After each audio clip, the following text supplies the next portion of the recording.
The blood sugar roller coaster. Why you crash at 3 p.m. Have you ever noticed this pattern? You wake up feeling reasonably good, you make a cup of coffee, maybe you grab a pastry or a bowl of sugary cereal or toast smeared with jam, maybe you eat a proper breakfast, or maybe you skip it entirely and head straight into the day with caffeine as your co-pilot. The morning unfolds, emails get answered, meetings pass, and you feel fine. Your energy seems steady, your thinking sharp, your motivation intact. Then, like clockwork, around 2 or 3 in the afternoon, something shifts. Your brain feels slower. Your eyelids suddenly weigh 100 pounds. Tasks that felt manageable in the morning now feel Sisyphean. Motivation evaporates. You find yourself staring into the pantry, craving something sweet, salty, or caffeinated, anything to snap you out of it.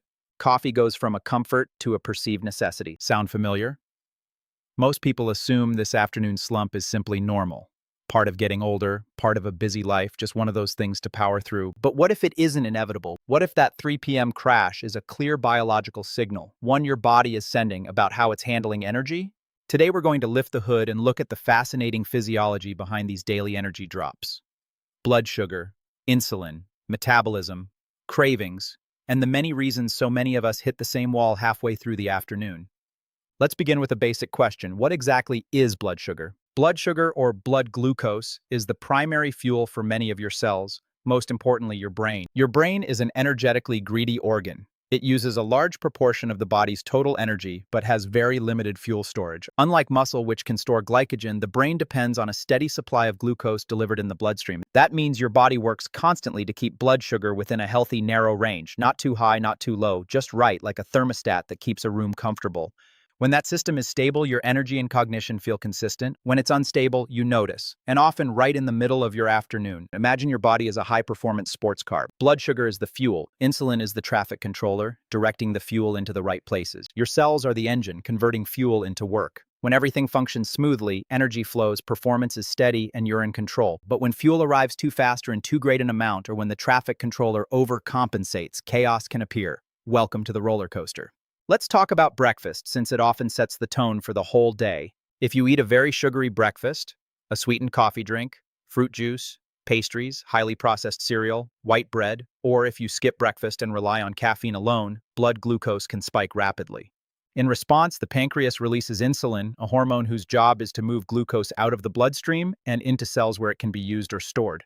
That's a life-saving mechanism, but sometimes the response overshoots. A quick rise in glucose triggers a strong insulin release, and then blood glucose can fall just as quickly. The result is what many people experience as mid-morning fatigue or an early craving. You feel tired, irritable, and hungry again.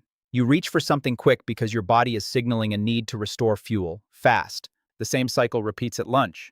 Picture an office lunch: sandwiches on white bread, a rice bowl doused in sauce, pasta, a sugary drink, perhaps a pastry for dessert. Delicious, convenient, but potentially a recipe for a glucose spike. 2 to 3 hours later, often right around 2 or 3 p.m., you hit that infamous crash.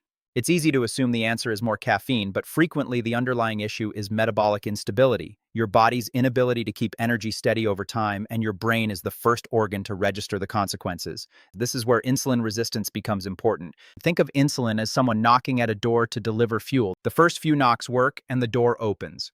Knock thousands of times a day for years, and whoever's behind that door might stop responding as readily. With repeated high insulin signals, tissues can become less sensitive to insulin's message. The pancreas compensates by producing more insulin. Over time, this can lead to a chronic state of elevated insulin and impaired glucose handling. It doesn't happen overnight. It develops gradually and silently, which is why early signs are subtle.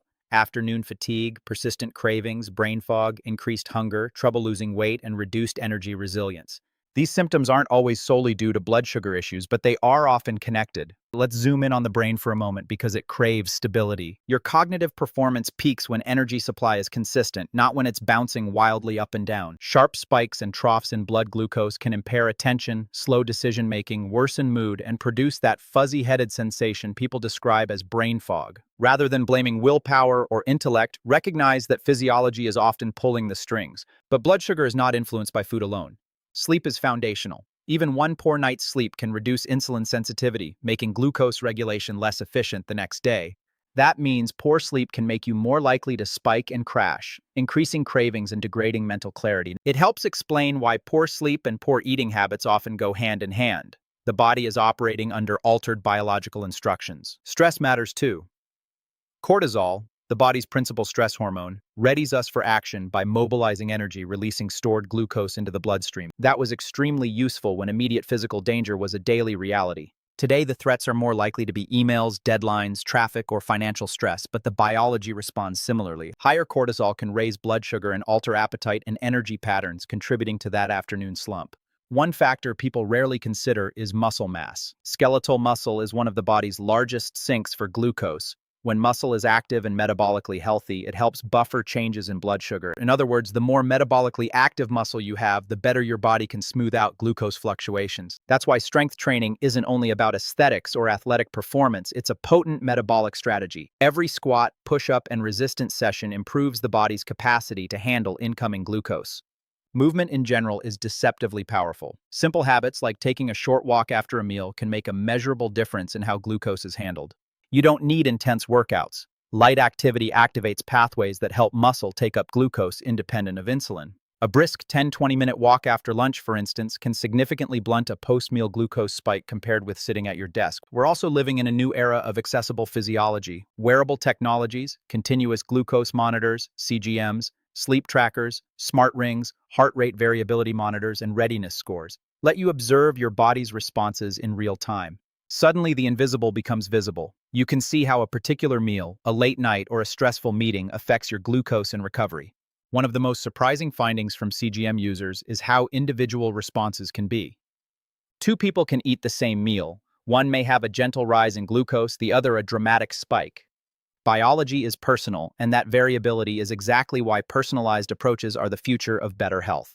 At OXYZEN, when we say health intelligence, we mean something deeper than collecting numbers. We mean understanding relationships. Sleep affects glucose, glucose influences energy, energy drives decision-making, stress reshapes metabolism, recovery underpins it all. The body is a connected network, and mapping those connections, seeing how sleep, food, movement, stress, and strength training interact, changes the game. The good news is that most people don't need extreme measures to feel better. You don't have to chase metabolic perfection. Small, consistent changes often yield the biggest benefits.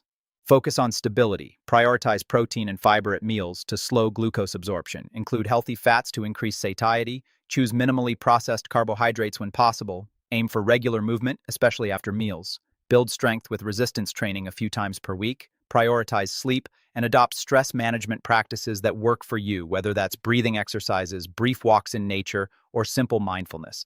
If there's one takeaway I want you to remember, it's this. That 3 p.m. crash is rarely a character flaw or mere laziness. It's likely a biological message about sleep, stress, nutrition, recovery, and energy regulation. Instead of asking, Hiro, how do I push through the crash? A more powerful question is, why is the crash happening in the first place?